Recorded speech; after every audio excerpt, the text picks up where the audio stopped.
Hello. So today I'm going to talk to you about why the iPhone 5 and the Samsung Galaxy S4, yes, in 2015 are still some of the greatest two of the greatest phones you can buy. Now I'm going to talk about these phones in pre-owned, as in second-hand. Buying these phones new would be a pretty noob move because they're still quite expensive new, but I'm going to talk to you about why they are so good and still a completely relevant option in 2015. It is the 26th of March 2015, obviously, and it's Q3 in the UK. Okay, I'm going to be talking to you about pricing and features and all that stuff. So anyway, let's get right to it. The reason why I don't have the iPhone and the Samsung with me right now is because my Samsung kind of died, basically, and iPhone, I'm actually filming it with this. So, yeah. And before you go off about Samsung's being better than iPhones and blah blah blah blah, I killed my Samsung myself. That was my fault. It was not Samsung. Okay? There we go. First thing is that they still have support for the latest operating systems. I don't know I think it's Android Jelly Bean. It's still supported by the Samsung Galaxy S4. It has a 5-inch screen, it's absolutely gorgeous, and the iPhone still supports iOS 8. I think it's 8.2, something like that. Absolutely fantastic, and they are still relevant. I'm not sure about this. Some of it is clarified, but the iPhone 4S, I'm pretty sure it doesn't support the newest iOS. I think it's stopped now. I'm not sure.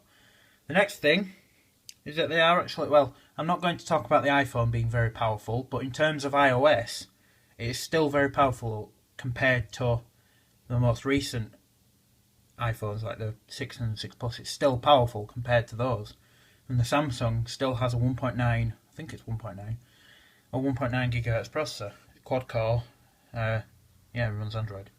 But you can run the latest games with the graphics chipsets in them. It's still very impressive. I mean, I can play games on my iPhone 5 right now that have only just been released and they play flawlessly, Next one is that they support 4G and LTE networks on the iPhone 5 and the Samsung Galaxy S4 i9505. The regular i9500 doesn't support 4G, so you're going to have to get a 9505 model. But the iPhone 9505, the Samsung i9505, doesn't cost that much more than the regular 9500, so something to consider there. Pre-owned, they both cost less than £200 now, pre-owned. Maybe if you look at even less than £150. But I've definitely seen phones that are cheaper than £200 that are in really good condition, that come with warranties, chargers. I'm not sure about earbuds and all that stuff. But yeah. Decent cameras. Okay, the iPhone camera isn't as good as the Samsung camera because Samsung supports slow motion and all that stuff. So I'm going to have to give a hats off to Samsung there for producing a better camera. But still, the iPhone's camera is definitely very usable. You can still take nice pictures with it. And this video is still decent quality, so why not? The next, still both very fast. I mean, the iPhone 4 from 2010 absolutely sucked after it was updated to iOS 7. It just sucked. It completely sucked. Apple should not have released iOS 7 for the iPhone 4. It was a completely nasty move. It was a bad move. Bad move. It should have stayed on iOS 6. The next thing is there is a whole plethora of cases. I mean, there is an endless supply of cases. I mean, I could get a case that has that woman from Frozen on it, or I could get a case that's got, I don't know, the Reese's Buttercup skin on it. There's so many. And on Samsung as well, because they've been out for so long, they still have loads of cases available for them. So yeah. And then last thing that I think I've got to talk about is jailbreaking and rooting. Now the thing about jailbreaking and rooting is that if you've got a Samsung, for example, and you haven't updated it to Jelly Bean, then you could easily jailbreak it. There's none of this tethered crap.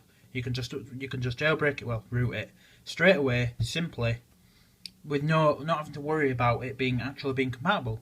And the same goes with jailbreaking. If you've still got your phone on iOS 8.1, you can still jailbreak it. And jailbreak it with as untethered. I mean, I'm not sure if 8.2 is untethered yet, but I think it's going to be soon. But yeah, that's all I have to talk about. Let me know what you actually think. But there's some of the main points that I've made. So yeah, thanks for watching. Goodbye.